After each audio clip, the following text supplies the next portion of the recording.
جگہ جگہ اللہ تعالیٰ نے یہ لوگوں اگر تم گمراہ رہے ہمارے احکام سے غافل رہے تو ہم ایسی قوم پیدا کریں گے وہ ہمارے باوفا ہوں گے. باوفا قوم ہماری طرح بے وفا نہیں، جان کی بازی تک لگا دیں گے. جان کی بازی ہی تو اعلیٰ درجہ ہوتا ہے. سر کٹا دیا.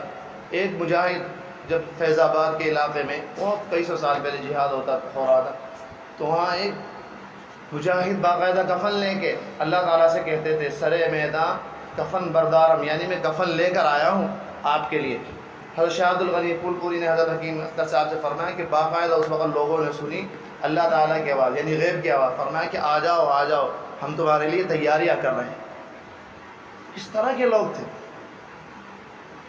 ہماری حرام خواہشات کی حیثیت ہی کیا ہے، ہم ان کو یعنی اللہ تعالیٰ کے احکام کے سامنے ان کو ہٹانا نہیں چاہتے.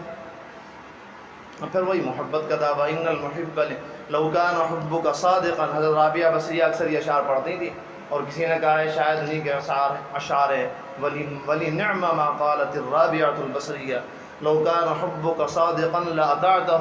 اے دوست اگر تیری محبت سچی ہوتی تو اللہ تعالیٰ اور اس کے رسول کی ضرور فرما برداری کرتا. ان المحب لمن یحب مطیع. کیونکہ آدمی جس سے محبت کے دعوے کرتا ہے اس کی اطاعت اور فرما برداری کرتا ہے. پھر تو اس کا حال یہ ہوتا ہے نا، وہ ہمارے بار بار اشعار پڑھتے ہیں سارا جہاں ناراض ہو پرواہ نہ چاہیے، مد نظر تو مرضی جانا نہ چاہیے.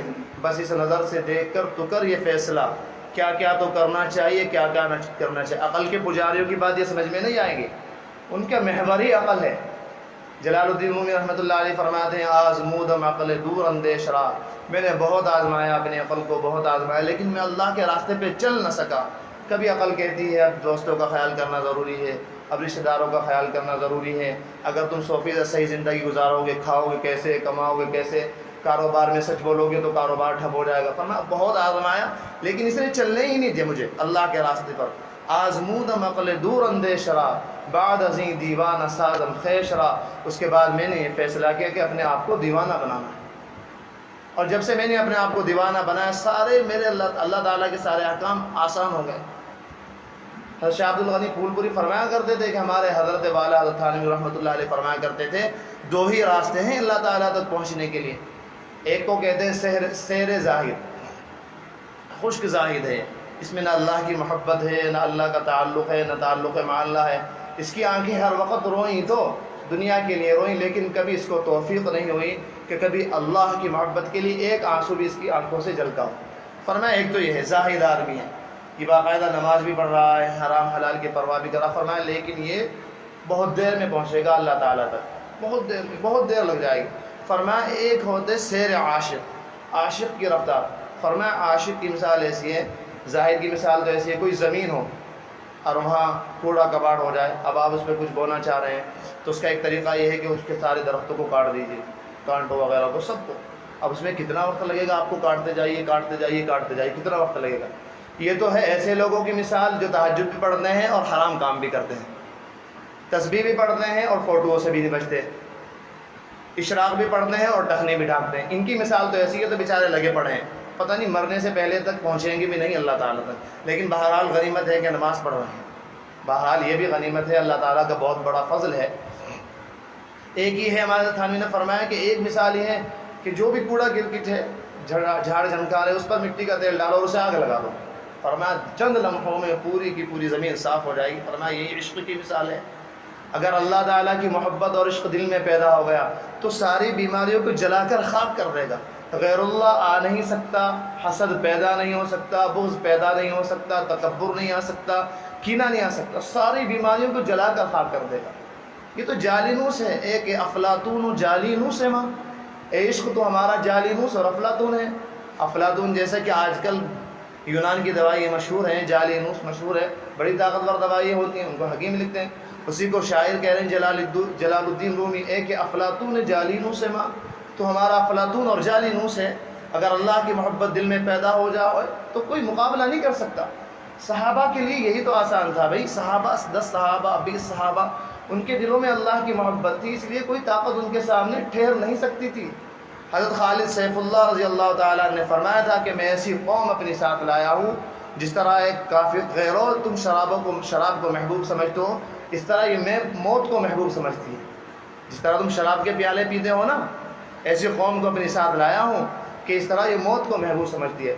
جب تک ہمارے دل میں اللہ کے لیے جان دینے کا جذبہ پیدا نہیں ہوگا، اور دنیا سے نفرت پہ کچھ نہیں کر سکتے ہم، نہ اللہ کے راستے میں ظاہری طور پر چل سکتے ہیں، اور باطنی طور پر تو رہا دور کی بات۔ مسلمانوں کی بزدلی کی سبب، خود اللہ کے نبی نے فرمایا بزدلی کا سبب کیا ہے؟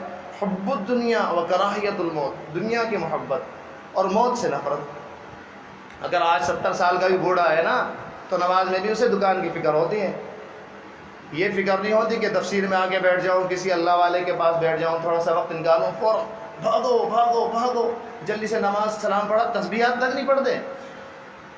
ذہن و دماغ پر اتنا غلبہ رہتا ہے دنیا کی محبت کا، تسبیحات پڑھے بغیر اٹھ جاتے ہیں اور فوراً دکان پہ چلے جاتے ہیں۔ فرمایا یہ اصل بزدلی، یہی تو بزدل ہے مسلمان، حب الدنیا، اور فرمایا وکراہیت الموت، موت سے نفرت ہوگی۔ 70 سال کی عمر، کیا ہوا؟ بیمار ہوں، دعا کر دیجئے، کہیں کی دعا؟ شفا دے دے اللہ تعالیٰ۔ شفا کی تو ضرورت ہے اسے، اس کی ضرورت نہیں کہ ایمان پر خاتمہ ہو جائے۔ ارے بھائی کس عمر کس پڑاؤ میں ہے تو کس عمر میں ہے؟ ہاں یہ بھی صحیح ہے، کہہ دیتا کہ اللہ تعالیٰ شفا عطا فرمائے، اس کی بھی دعا کریں۔ اول تو تجھے یہ رکھنا چاہیے تھا کہ دعا کیجئے کہ اللہ تعالیٰ ہمارا ایمان پر خاتمہ فرمائے۔ ایک صاحب یہیں پڑوس کے اسی مسجد کے مقتدی تھے، ابھی انتقال ہوا 5-7 مہینے پہلے، بوڑھے تھے بہت، ان کی ایک بات بہت اچھی لگی، عجیب سے آدمی تھے، ویسے تو مطلب عام سے آدمی، کوئی زیادہ دیندار نہیں تھے، بادشاہ تو تھے، مطلب ایسے نہیں لگے تھے، لیکن بہت۔ ہم ان کے پاس گئے، ہمارے متولی صاحب بھی تھے، میں بھی تھا، ملنے گئے ان کے پاس۔ اب ان سے بات چیت کی تو ہم نے دعا، بیمار ہو رہے تھے بہت بیمار رہنے لگ گیا، تو میں نے بھی کہہ دیا متولی صاحب نے اللہ تعالیٰ شفا عطا فرمائے، کہنے لگے بس اس کی ضرورت نہیں، اب تو یہ دعا کرو اللہ تعالیٰ ایمان پر خاتمہ نصیب فرمائے۔ 80 سال سے اوپر مطلب جا بھی ہو چکی تھی عمر، وہ حقیقت کو سمجھتے تھے۔ کتنی زبردست بات کہی کہ 80 سے اوپر میری عمر ہو گئی، اب کہیں کہ شفا، یہ تو انسانی جسم کا لازمی حصہ ہے کمزوری عمر کے ساتھ آنا، فرمایا اس کی دعا نہ بس کرو اب شفا کی، یہ تو میرے ایک حصہ بن گیا بدن کا، بس اس کی دعا کرو کہ ایمان پر خاتمہ ہو۔ ایک عام آدمی، واقعی ہم جس کو عام آدمی سمجھتے ہیں، کیسے کیسے لوگ ہیں اللہ تعالیٰ کے مخلص لوگ ہمارے رشتہ داروں میں بالکل خاص۔ ایک عام سی لڑکی، بالکل عام سی لڑکی، بس نمازیں پڑھتی تھی، زیادہ خیال نہیں تھا حرام حرام کا، آپریشن کے لیے لے جایا گیا،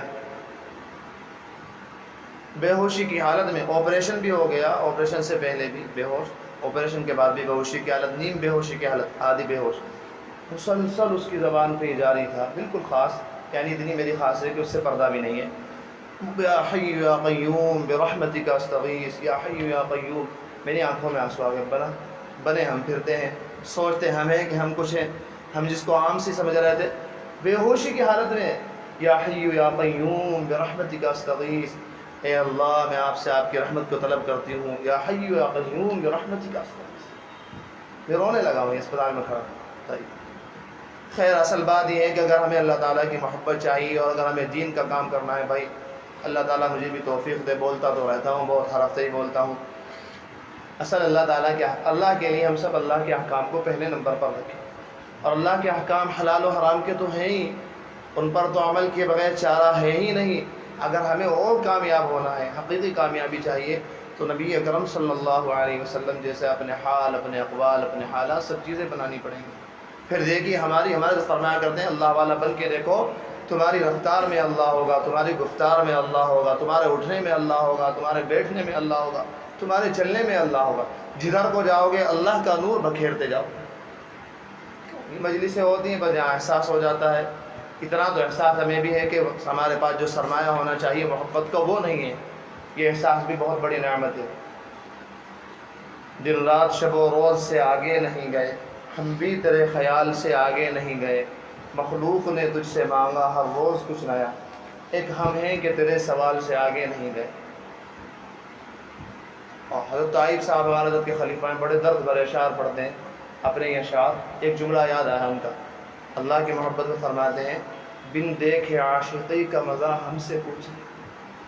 اللہ کو دیکھا دوڑی، آپ نے دیکھا نہ میں نے دیکھا، تہجدیں جا رہی ہیں، نوافل جا رہی ہیں، بن دیکھے عاشقی کا مزہ ہم سے پوچھئے، ایک غم میں سو خوشی کا مزہ ہم سے پوچھئے۔ اللہ تعالی ہم سب کو ایسی محبت نصیب فرمائے کہ ہمیں مجبور محبت بنا دے. اس کے علاوہ کیا کہہ سکتے ہیں؟ ہمارا حضرت نے فرمایا تھا، حضرت کے خلیفہ نے، دل نہ چاہے تو بھی پیدا کوئی صورت کر دے، اے خدا ہم کو تو مجبور محبت کر دے. اس طرح ہمیں بغیر کھانے کے چین نہیں آتا، اسی طرح ہمیں اللہ کی یاد کے بغیر چین نہ آئے. جس طرح ہم بغیر پانی کے نہیں رہ سکتے، اسی طرح اس سے زیادہ شدید ہمیں اللہ کی پیاس ہو. بس دعا کیجیے، دل نہ چاہے تو بھی پیدا کوئی صورت کر دے، اے خدا ہم کو تو مجبور محبت کر دے. وآخر دعوانا الحمد للہ رب العالمین.